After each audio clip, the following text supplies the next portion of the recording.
So now that we've talked about how to get access to the Stages of Concern questionnaire and how to set up a cohort and invite people to participate, let's look at how we would view the reports of the data. The data is available live as soon as the surveys are completed, so the turn time on implementing a survey can be extremely fast because the system does a lot of the mathematical work of scoring the questionnaire for you.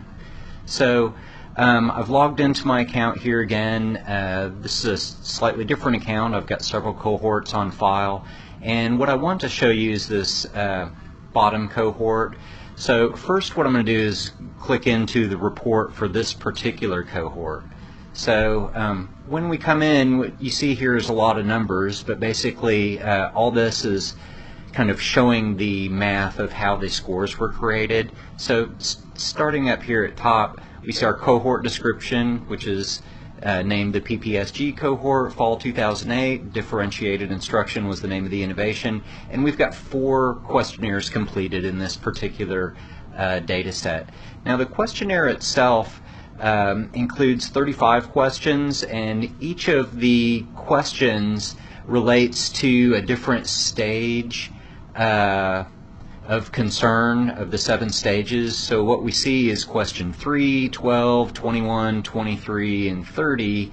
The scores for those get added together. In this case, we've got 4 respondents, so we're averaging the scores that they gave, and when you add up those numbers, you get a raw score for that particular stage, in this case stage 0. So the 21 is our raw score. We would then look that up on the chart, and we would see that a 21 gives us a 99 percentile score for stage 0. So we see that in our list here, and that shows up on the stages of concern chart. Now this chart is, you'll see whenever you do a stage of concern questionnaire, and you'll see the 7 stages along the bottom: awareness, information, personal, management, consequence, collaboration, and refocusing. And so these are the stages typically the concerns evolve through. Someone's initially concerned with being aware of what this innovation is and getting more information about it, how it affects them personally, how they're going to manage it, the consequences for implementing the innovation or not doing so, concerns about collaborating around the innovation, and then refocusing. And so what we typically see is that initially people are more concerned about the awareness and getting information about the innovation and how it affects them and how they're going to manage it. So this was our report for the cohort as a whole, and so we could see it gave us some information on what was included in the cohort as well as the score itself. If we go back, we can also see individual reports. So when we do this, we can see that for those 4 respondents, what their individual stages were, and if we click through, we would see a graph just for that particular person. And you'll notice this is slightly different than the graph that was averaged for the cohort as a whole, and it's sometimes interesting to see how individuals have different concerns. So beyond the report for the cohort and the report for the individuals, we can also see that for this cohort there were subgroups activated.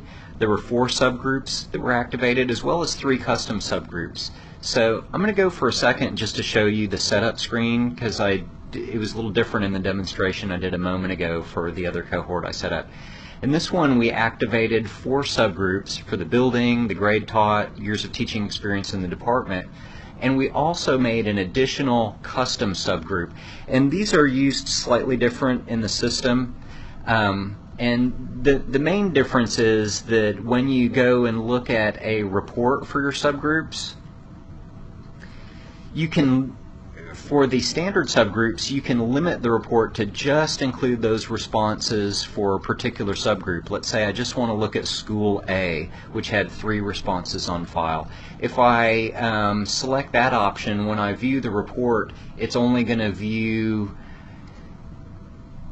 the 3 responses that were for the subgroup campus School A, and so I could see how the concerns for School A differed from the entire district, which might include all the schools in my district. In addition, the custom subgroup, and in this case I set it up for college prep, honors, and traditional. The difference here is that if I check this, it would show me just the 2 responses that were teachers that are involved in college prep. But for a custom subgroup, you can also say, I want to see college prep and honors, for instance, but not the traditional student teachers involved with transitional students. I could see just the concerns of those teachers that were involved with transitional students. So it lets you see the data in very complex slices based on how you set up subgroups or custom subgroups. So what I'd like to do now is show you a way that you can compare cohorts. So let's say we had the PPSG cohort from fall 2008 and spring 2009, and I want to see how those concerns have evolved over time. So up at the top of the heading, I've got a link called Compare Cohorts, and what I might be able to do there is see how concerns have evolved over time, and I could do that by selecting up to 4 cohorts, and when I click to compare those cohorts, it's actually going to show me the separate stages of concern lines for those different cohorts. So this is an interesting way for you to view the data on one chart, but to see how concerns have evolved over time. Now this particular, let me just say, this particular chart displays data that I just kind of randomly entered by randomly filling out the questionnaire, so the concerns may not make sense for them to have evolved this way, but what I wanted to show you is that you could see the different concerns from the different cohorts all on one screen. In addition to seeing the report for the cohort, the individual reports, the subgroup reports, comparing cohorts, the other option you have available is to download a tab delimited data file, and by clicking there it would download an Excel file that you could open up, and then you could examine that data in statistical analysis package or in a spreadsheet, or examine the data yourself in another fashion. Some clients have requested that ability. So I'm going to take I'm going to log out of here and log in as one other user real quick to show you one other report. Okay, so now I've logged in as Jane Gray, and this particular account has only one cohort set up, but we've got 99 responses, so we've got a wealth of data to analyze. And what I wanted to show you again is this report for subgroups.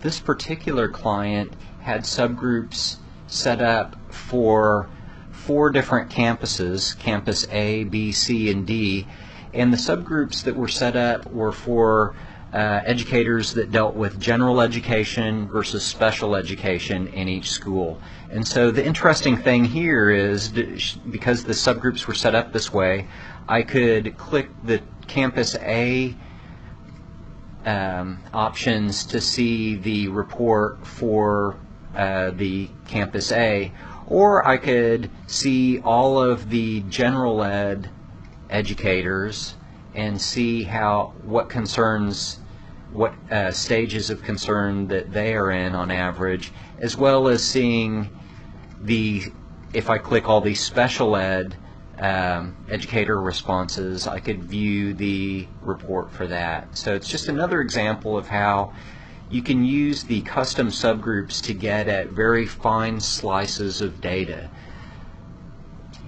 If you have other questions about the Stages of Concern questionnaire, feel free to contact me, Brian Litke, in Seattle's Communications Department, and you can send me an email at webmaster@sedl.org.